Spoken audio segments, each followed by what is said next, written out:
Hey, this is Derek, and welcome to this behind the scenes look at creating the Action Machine. And I wanted to create something like this because I think that a lot of people get kind of curious as to what's involved in creating something like the Action Machine. And it's a lot different than creating a PDF, obviously, and it can get more involved. So I thought I'd take you through the process of what I used to, what I do to create something like this. And of course, this by no means is a best practice video for creating software because I kind of shoot from the hip, so to speak, in the sense that I don't do the same thing probably that Google and Microsoft do when it comes to creating software, and I don't have a team.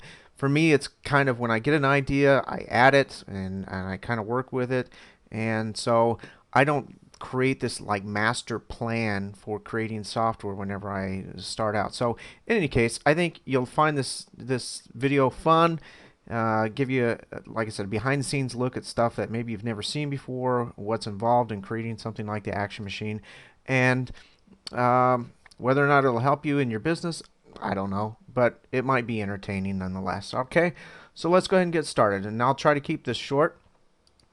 And as you know, if you've been to the home page, you've probably seen this graphic. This is the post-it note that started it all. This is what I jotted down soon after I got the idea for the Action Machine.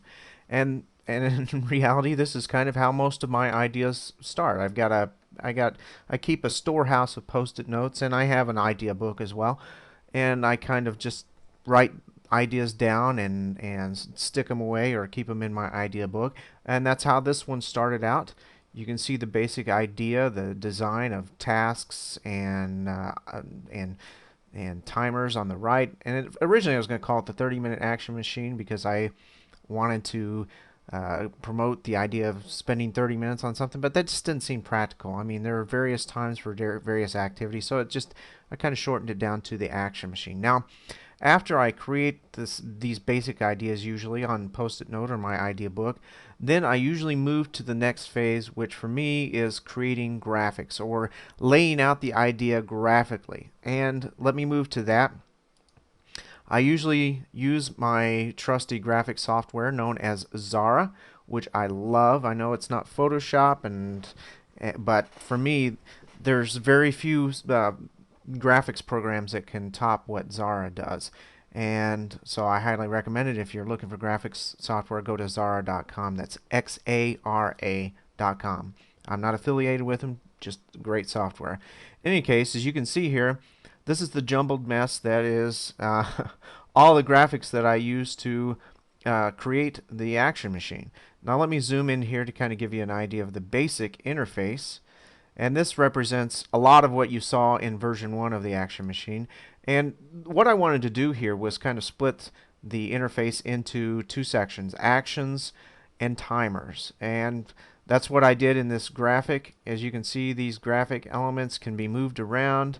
There's no functionality to them whatsoever. It's just to kind of lay out the idea graphically so I have and you know when you do this, or at least when I do this, I see where things work and where they don't work and but still kind of a jumbled mess. But as you can see here, these are the elements for the timers. They kind of changed a little bit in the final version. Here's the complete graphic. Here's the back of the timer and so forth. And down here, this is the one of the ideas I had for the timer groups originally.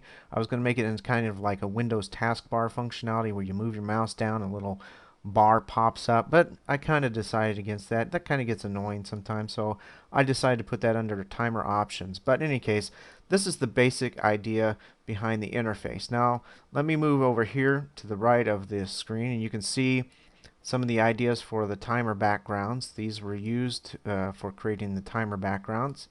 And let's see here, there's some graphics here. Oh, here's let me zoom in on this.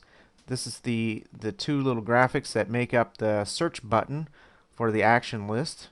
This is what it looks like right here when your mouse isn't over it, and this is what it looks like when your mouse is over it. So nothing fascinating there, but nonetheless, that's what the graphics that it took to create that.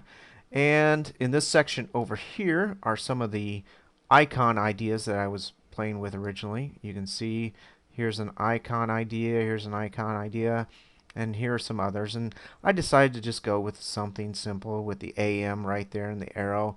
And I like it. I hope you do too. You'll see that some of these boxes are orange boxes. This was an idea. I thought, well, when the timer's paused, as you can see here, I was going to change the background of the timer display, but I decided against it. It wasn't necessary. And sometimes that's one of the things you figure out when you're programming. Some things just aren't necessary. And here are a lot of the elements that I played with when it came to the action lists. You can see this is the top of the action list tab or section. Here's some of the ideas I originally played with when it came to creating timers from tasks. You can see some of the time options and the little bars that I created and some of the icons that were created for that. And of course down here are some big versions of the logo. You can tell I liked it a lot. And so this is what I used to create the graphics, and nothing fancy really, but as I mentioned earlier, as I'm doing this, as I'm putting these graphics together, the idea kind of gels for me, and I figure out what I want to add to the software and what I don't want to add to the software. It kind of gives me a clearer picture. Okay, so after I'm done with the graphics, what I do is I move to Adobe Flash, or in my case, it's still Macromedia Flash because I'm using a version 2 versions ago. Okay, so it does everything I want it to. And this is what you're looking at here. This is the software in its pre-compiled state. So this is what it looks like before any of the programming does what it does. And you can see that's missing backgrounds, missing some of the text. And these here are the timer boxes. They look kind of like a jumbled mess because the programming is not there to tell them what to do. And let me just show you some of the programming. And these are known as actions. This is ActionScript, but this is the programming language that Flash uses. And let me just scroll down here. You can see that it's kind of long and lengthy. But let me just show you this one part here. This section of code right here, which stretches down pretty far, actually is used to generate the report that the Action Machine creates. And you can see some of the little equal signs here that make up the some of the parts of the report and the overall totals. That's the text there. And then there's some scripting and total scheduled time here, total actual time, total completed time. You can see some of the scripting there. And once again, the formatting of the report, you can see some of the elements there. And this is actually one of the more challenging parts of the program, was the reporting and getting it to do what it does. And so this took quite a bit of time. And here are some of the sayings that you see when there aren't any actions to show in the report. That's what those look like. And there are multiple layers of programming like that within the Action Machine in different elements. Now, the last thing I want to show you are some of the elements that are created to make the Action Machine do what it does. Here are some of the alarm sounds that are part of the software. Here are some of the images that are the backgrounds, and some of the buttons and objects that make it all go. And let me scroll down here. More buttons, more images, more elements like scroll bars and text areas and things like that. Here's some more items down here, and you get the idea. There's a lot of stuff that goes into creating something like this, and especially once it moves into Flash and you've got to create a lot of interactive elements. And it's a lot more involved than creating a PDF or an ebook, but I got to tell you, even though I enjoyed this, I do enjoy creating stuff like ebooks and writing an awful lot. And so most of my future projects are going to be involved with mind mapping, ebooks, that kind of thing. But anyway, I hope you've enjoyed this behind the scenes look at creating the Action Machine. And in closing, I'd just like to say that I hope you enjoy using the Action Machine, and that I hope that it helps you to continue to get more done. All right? So thanks for watching.